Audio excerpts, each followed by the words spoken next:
இறைத்தூதர் ஸல்லல்லாஹு அலைஹி வஸல்லம் தெளிவாக இதை சொன்னார்கள் 5 அறிவுரைகளோடு. இந்த 5ற்கு முன்னால் 5ஐ பயன்படுத்திக் கொள்ளுங்கள்.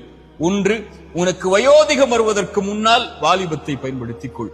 வாலிபத்தை வீணாக்கினால் கண்மூடி முடிப்பதற்கு முன்னால் வயோதிகம் வந்துவிடும். அப்போது வாலிபத்தில் செய்ய வேண்டும் என்று நினைப்பதை நினைப்பாய், செய்ய முடியாது. வயோதிகம் வருவதற்கு முன்னால் வாலிபத்தை பயன்படுத்திக் கொள். உனக்கு நோய் வருவதற்கு முன்னால் சுகத்தை தேடிக்கொள். உனக்கு ஏழ்மை வருவதற்கு முன்னால் உன்னுடைய செல்வத்தை பயன்படுத்திக் கொள். உனக்கு நேரமின்மை வருவதற்கு முன்னால் குழந்தைகள், குடும்பம், உன்னுடைய சூழல், உன்னுடைய பொருளாதார நிலைமை என்று வருவதற்கு முன்னால் இருக்கின்ற நேரத்தை முறையாக பயன்படுத்திக் கொள். உனக்கு மரணம் வருவதற்கு முன்னால் வாழ்ந்து கொள் என்று இறைத்தூதர் ஸல்லல்லாஹு அலைஹி வஸல்லம் சொன்னார்கள். அலி இப்னு அபி தாலிப் அழகாக சொன்னார்கள், அதை இன்று செயல்படலாம், விசாரிக்கப்பட மாட்டாய்.